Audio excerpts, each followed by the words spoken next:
Welcome back. Welcome to the 2019-2020 school year and Convocation Assembly. Welcome.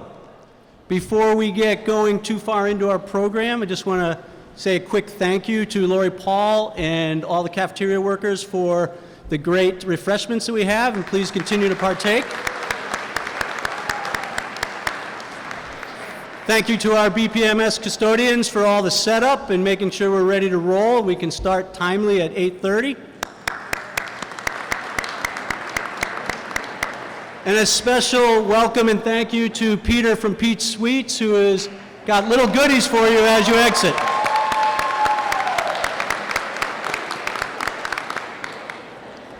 Just some quick introductions of folks who are here today celebrating the new school year. We have Mr. Greg Thompson, Chairperson of the School Committee. Mr. Elio Gonzalez, ELEA President. A very special guest whom you'll hear from later, Ms. Ashley Pelzik. Vice Chairperson of the School Committee, Sarah Trulio. School Committee Member, Bill Fonseca. And School Committee Member, Richard Ficero.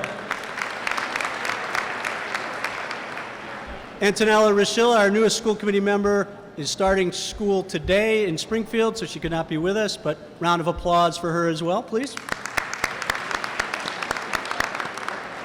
And here to kick off the new school year is Mr. Greg Thompson with a few words of welcome.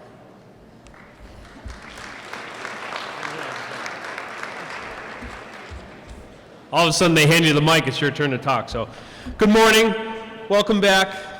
Today I'd like to speak about the word I started off with, good. You all know what it means. It's one of the first words we all learn as a child. Although it may sound mediocre in its accomplishments, it's really all that we strive for. A good time, a good meal, a good job, good friends, a good place to go on vacation. Sometimes we'll even throw in the word really in front of the word. Like that was a really good triple chocolate caramel ice cream sundae with whipped cream and a cherry on top. A few of those which I've had this summer. Although in education we don't tend to use it as much, we go for words like highly effective, meeting expectations, proficient, all noble in their own right, But at the end of the day, we as parents, all we hope and pray for every day is that our kids come home after school, and even though we've asked them time and time again to give us more detail and to be more specific, you all know that reassuring response we are looking for when we ask them the same old question, how was your day today? Good. Thank you all for the things you do to make our students' days good. On behalf of Bill, Sarah, Antonella, and Rich, welcome back. We are here to support you, and we hope your year is good. Thank you.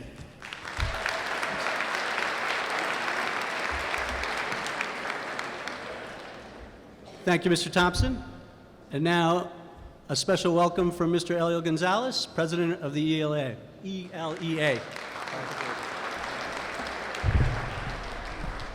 Thank you very much, Gordon. I sincerely hope you had a great summer and welcome back. Short, sweet, and to the point as usual. And I want to remind you that MTA always sends a speech. It's about half an hour for presidents to give. I've spared you from that for the last 15 years. Not that it's a bad speech, but I digress. I emailed you over the weekend about summer graduate credits. I always talk about this because I don't want anybody to miss the deadline for either turning in your transcripts or for requesting an extension. So check out the email. More importantly, thank each and every one of you for teaching in a community that values education like East Long Meadow. Whether this is your first year with us or your 25th, we're very lucky to have each and every one of you. I've always said that talk is cheap. And so, as always, I'll let my actions speak for themselves, and this year will be no different. I will end now my short speech, wishing you nothing but the best both personally and professionally. If I can be of assistance to you in any way, I'm a very easy find, and I'm here to help you. Have a great day and a great year.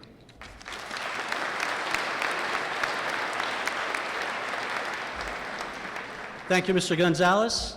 And now it's time to meet our new staff members, and there's quite a few. So please take notice, and when you have an opportunity individually to go up and introduce yourself, please do. So first up, we'll start with our youngest school and Mrs. Dakin introducing Meadowbrook staff.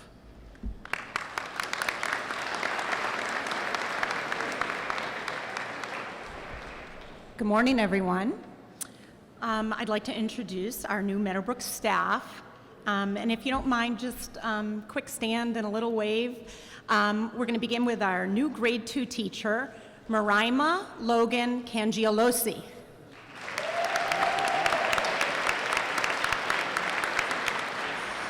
Otherwise known as Mo. Okay, and transition room, Christina Murphy.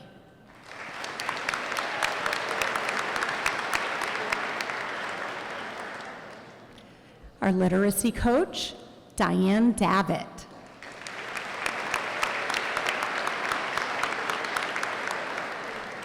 Our new speech and language pathologist, Jessica Zaguro.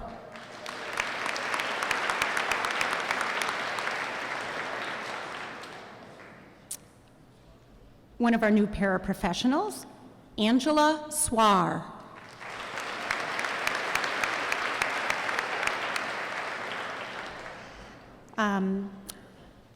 Also a paraprofessional, Tracy Carroll.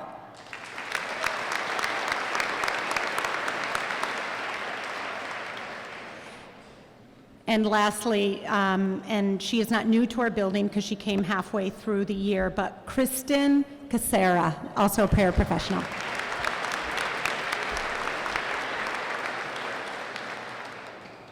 Thank you, Mrs. Dakin. And now we'll hear from Mr. Fredette, principal of Maple Shade School, to introduce his new staff.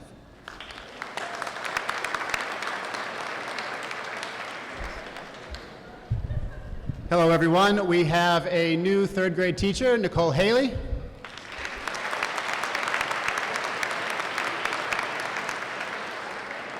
And then we have 4 new paraprofessionals. We have Lisa Aguiar, Debbie Grover, Amanda Murray, and Catherine Bladen.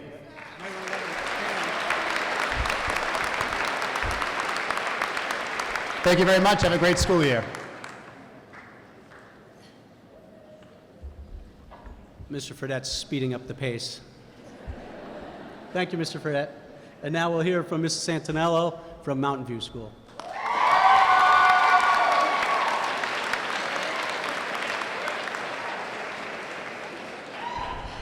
Welcome back, everyone. I have a few new staff members this year. First, Angela Bovat, 4th grade teacher.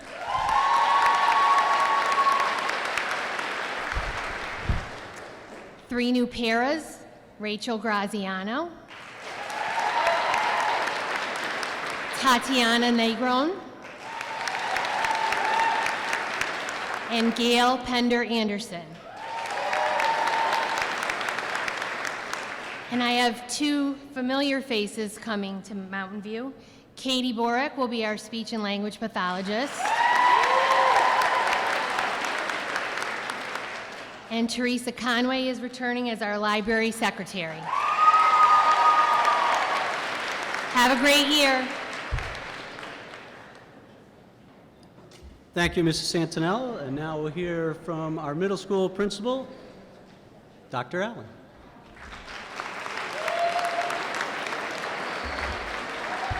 Welcome back, everybody. We have 2 new teachers, Kelly Feidenkevitz, Health and PE.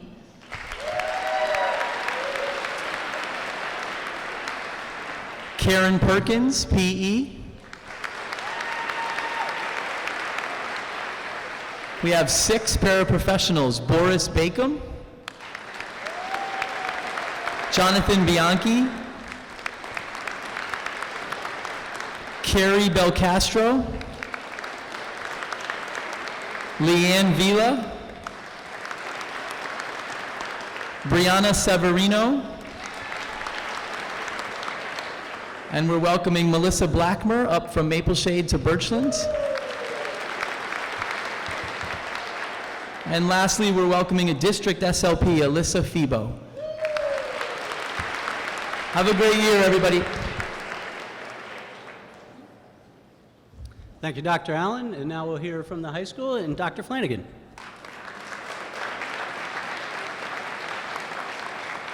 Welcome back, everybody. This year we have 6 new teachers. For health, we have Mr. Brendan Abad. In the area of chemistry, we have Gabriella Korobikoff.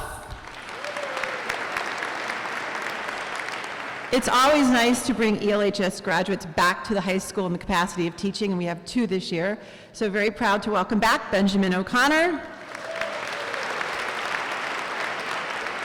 He's going to be teaching biology, and in our intensive needs program, we have Ms. Kayla Skiffington.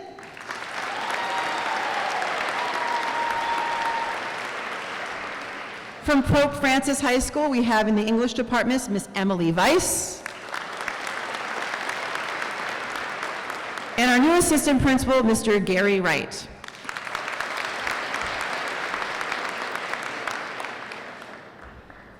Thank you, Dr. Flanagan. And now from the district office, Dr. Welsh will introduce central office hires, or district-wide hires. So good morning, and quite possibly I am the happiest person in the room right now because I'm introducing my new secretary. It's been a long summer, but please welcome Samantha Velasquez to Student Services.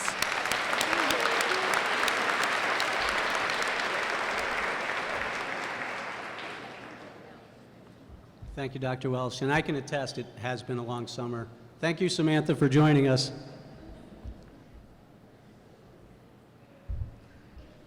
As we begin the 2019-2020 school year, I want to thank all of you in this room for the incredible energy, skill, and passion that you bring to all of your jobs.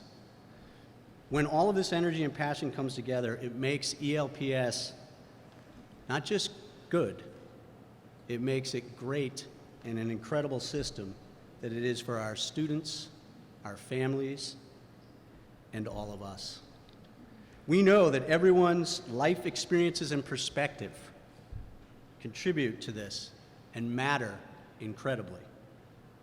Knowing and valuing our students' stories builds the strong relationships needed to support all of our students in the best possible way, which allows them to achieve and grow each year. Over the last few years, we've done a lot of work to understand better how social emotional education connects with and supports what we do in our academic curriculum.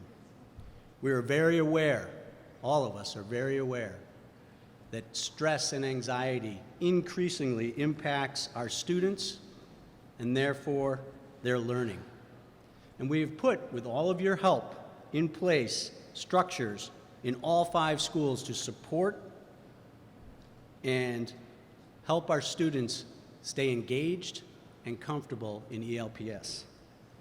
More and more, we are setting up learning situations throughout the district where students are taking the lead and problem-solving collaboratively with each other. And we've made incredible progress in doing all of this. And our students continue to achieve at very high levels in many different areas: academics, music, visual art, design, robotics, athletics. That's just to name a few. This is due to the collective effort of everyone in this room.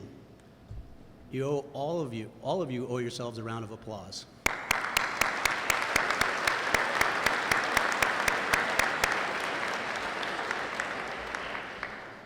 As we begin this school year, our focus will continue to be on building on that success and providing all of you the support and professional development to allow for an even greater understanding of our students, how they learn, and ultimately to build stronger connections with them. We have known for a long time, it's no secret, that it is the strength of the relationship that really opens the door to everything else that we do. With all of you, we want to overtly show how and where the social emotional learning connects with your academic curriculum and grade level. As we improve at this, opportunities increase for every ELPS student to fully engage in their learning, partner with us, and through the years increasingly become their own self-advocate. Each year, we understand more clearly how everyone in this room contributes to the journeys of our students as they go through ELPS. Each person's role in the district matters and contributes to our students' progress and growth. Our understanding of this expands through our daily work with students, with our colleagues, through provided professional development and possibly courses that you take, through collaborative teams you participate in, and through our own ability to self-reflect on the previous year, noting what was successful and what was not so successful. Reflection is an incredibly effective process from which we outline the next steps to help us all continue to make progress. Over the last few years, we've had the opportunity to hear from former ELPS students to help us with this reflection and point out what helped them grow and achieve during their journey through ELPS. It's always about the relationships. This year is no different. We have a very special guest who, in the short time since leaving ELPS, has achieved many incredible personal and professional goals. Ms. Ashley Pelzik is a member of the ELHS class of 2002. During her time at ELHS, Ashley played basketball, volleyball, softball, and ran cross country. It was only 3 seasons. She made it happen. She was a 1,000-point scorer in basketball, and it has become the all-time leading, or did become the all-time leading scorer in ELHS history. Ashley played the flute for all 4 years in the concert band, was the student council president, and after graduation, a few years later, was inducted into the ELHS Athletic Hall of Fame. After ELHS, Ashley earned an appointment to the U.S. Naval Academy at Annapolis. At the Academy, Ashley studied international relations as a major with a focus on Middle Eastern politics. She played basketball all 4 years, serving as the team captain in her senior year. During her junior and senior year, she earned Patriot League all-academic honors. And in both of those years, she was on the superintendent's list as well for academic honors. After graduation, Ashley went on to a highly successful naval career. She graduated from flight training in 2008 and was selected to fly the FA-18 Super Hornet. As a pilot, Ashley was honored with a selection to attend the Navy's Top Gun Strike Fighter Tactics Instructor course. Tom Cruise has nothing on Ashley. She graduated from Top Gun in 2013. In 2017, the U.S. Navy honored Ashley again, recognizing her as the East Coast Weapons Officer of the Year for the Navy F-18 community. Ashley has now transitioned from the Navy, recently earning an MBA from MIT Sloan. In the last few weeks, Ashley has begun work as a consultant with McKinsey & Company in their Boston office. It gives me great pleasure to introduce our guest speaker, Ms. Ashley Pelzik.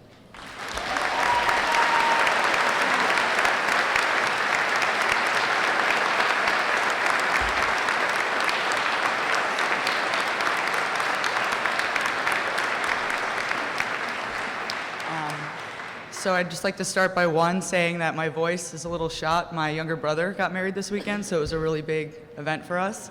But also, up front, my brother and my dad are both 0 for 2 in getting through a speech without crying so far this weekend. So I'm going to try not to make that, 3 for 3 for the Pelzics. But honestly, this place brings back a lot of memories, not so much this specific auditorium, since it's my first time actually being in Birchland since it's been renovated. But it somehow feels like it was just yesterday that I was sitting in one of these auditoriums with a lot of you, and I'm actually surprised by how many people I still know here, which makes me feel a little bit less old. So again, I've spent thousands of hours in this auditorium learning from all of you. So hopefully today, if I can do half the job motivating and inspiring you to start your school year, then I'll consider today a success. First and foremost, I'd like to thank Gordon for asking me to come to Birchland to speak to you all today. He's been asking me for a couple years now and hasn't been able to work out so much with the timing. So I'm really grateful that this year it actually did. It's truly an honor to be able to help the school system, one that's been really important to me throughout the years, to help kick off another school year. You've helped my brothers, my friends, classmates, soon enough my nephew and niece. So as much trouble as I thought I put Mr. Ficero through back in the day, I promise you my niece and nephew will probably be a little bit more of a handful. But I appreciate the warm introduction, but I'm even more thrilled to finally be able to thank all the people here who have actually helped me accomplish any of those things that were mentioned. Because without strong teachers like the ones I had and without the ones you guys, or that you all still are today, there was no way I was going to accomplish any of those things. So when I reflect back on what it was like to grow up in a place like East Longmeadow, I realize just how lucky I was to be a part of this community. And I call it that, it's a community. It starts with your incredibly supportive and loving families. So I had that. I had 2 wonderful parents. And it extends to the extremely dedicated teachers who always go above and beyond the classroom. And then it's rounded out by your inspirational classmates who are driven, kind, and for me, they were always inclusive. As a result, I've always looked for that same quality in follow-on communities, whether those were the Naval Academy, flight training, my active duty squadrons, or most recently, MIT Sloan. I realized I probably wasn't a normal kid and that I actually liked coming to school, except for the early morning part, which was still rough for me today. But I did. I truly loved school. I still place tremendous value on pursuing an ongoing education, and it's definitely something I inherited from my own father. As a result, I've essentially been in school in one form or another, basically since I left here and even before that. But my dad's love of education and the continuous drive and desire to continue to learn was only half of the input of that equation. You see, the other half of my love for school came from coming to a place like this every day with all of you. Just recently, I was home visiting my family, and my niece was out in the backyard playing with her friend, and I overheard them talking about how excited they were to find out who their teachers were going to be for this year. And I remembered right away, it took me right back to the 90s when I thought I couldn't wait to find out who my teacher was or what team I was on. And those 90s memories flooded back, except with far less flannel and terrible jeans. But again, I know the excitement I could see from them, they truly couldn't wait to come back to school, and that's rare. I don't think that happens everywhere. I think it's something that always did happen with the EL system. And while most of us thought that the most important part of that process was finding out who was going to be in our class and which of our friends were going to be there with us, really what was actually critical in that process was the lasting impression that one educator was going to leave on the rest of your life. So in addition to loving school, I also consider myself very lucky. Lucky to grow up in a small town like East Longmeadow, where the ratio of teachers to students allows for us to form real bonds and receive the requisite amount of attention, but also lucky enough to have a family who supports and encourages academic excellence. Not everyone is that lucky, and in fact, some of your students may not be that lucky. So if you do see maybe not the same amount of attention or excitement, it doesn't mean they're not. It just means they might not have that same support. So keep that in mind. I'm glad Gordon spoke about the importance of relationships and social emotional education. It's one of the things that really sets this place apart. While our teachers have always been supportive in the classroom, it's been their extension of that support outside of the classroom that's always meant the most. Whether it's to the sports fields, coming to the band concerts, charity fundraisers, and school dances. It always meant so much to be able to look up in the stands at basketball games and see my favorite teachers sitting next to my parents. or to be able to come into school the next day and have someone give me a pat on the back and congratulate us on the game, that they were all paying attention. In fact, I'm still surprised whenever I walk into East Long Meadow High School, if I'm lucky enough to come home to a girls' game, to find that Mr. Courtney still lets me in for free. So if he's still there, I hope that doesn't get him into too much trouble. Otherwise, I'll pay you back. Yeah. I'm also very lucky in that I met some of my lifelong mentors while I was coming through here. When most people sign up to coach basketball, they don't assume that they're going to have a pesky kid that's going to bug them for the next 15 years after they graduate. But that's exactly what happened when Eddie Polk took over as the head coach in 2003. And then when I started to toy with the idea of going to the Naval Academy, I had people like John Martin help me with guidance and my application process, and to actually give me a lot of support in an area where there wasn't a lot of understanding of what the military was going to have to offer. I'll also never forget that Mrs. Wagner, my 4th grade teacher, sent me cards throughout my entire career to congratulate me on high school graduation, college, flight school, and she even would attach old newspaper clippings to some of those cards. I don't think Mr. Matulowicz, my 7th grade teacher, ever missed a single home basketball game during my entire 4 years here, or at East Long Meadow High School. And finally, I have the privilege of having Amy Pelzik as a sister-in-law, a person who dedicates so much of her life to helping others that it's pretty evident why she ended up in education. So it's safe to say you all have a mission and role that extends far beyond the classroom and stays with your students for the rest of their lives. So when I think back to high school, which is a little bit harder for me to do now, year after year, it feels like it was just yesterday, but it wasn't. I think back to all the important things and people that were here, but I distinctly remember a time where I was interviewed for Player of the Week. And the 2 things I remember most was one that I told them my favorite movie of all time was Top Gun, which is the least subtle example of foreshadowing I've probably ever witnessed. And 2, that I wanted to be an English teacher when I grew up, which came as a bit of a surprise to my parents, but it also made me triple and quadruple check my speech today for grammatical errors. But I always felt like teachers had the most potential to directly influence and impact the lives of their students every single day. So while I ultimately chose a different career path, I still found myself in a job where I was lucky enough to teach almost every day when I was a flight school instructor. One thing I remember distinctly from growing up here was that I learned a great deal more from the teachers and educators and coaches who led with empathy and who took the time to develop meaningful relationships than I ever would have learned from those who were harsh or overly strict. Not that I came across very many of the latter. When I went through boot camp and flight school, I actually found that to be the same case. Now, you'd think one of the most important parts of boot camp is getting yelled at and inciting fear into all of us, and there's definitely that part of it for sure. But the best leaders, they inspired always through their actions. I tried my best to embrace and utilize those same tactics when it was my turn to lead. If a student was struggling, my first instinct wasn't to assume that they didn't care or that they weren't trying hard enough, but more likely that they were struggling to understand the concept in the way that we were teaching it. And maybe it was better to try a different approach.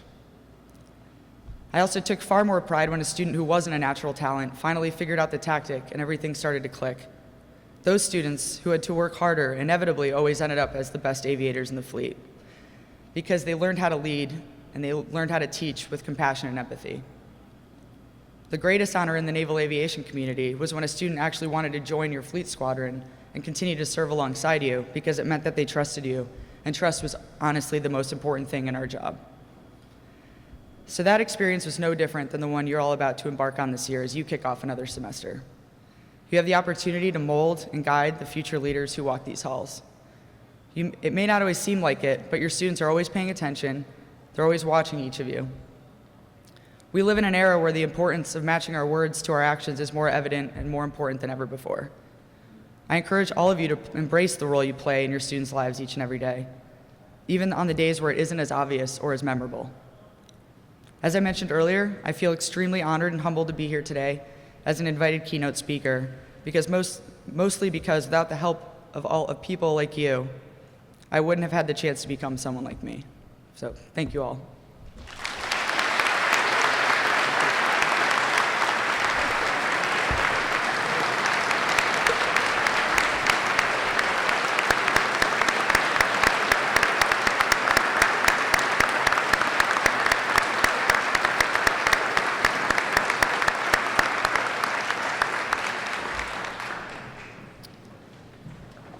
There's no way I'm going to top that.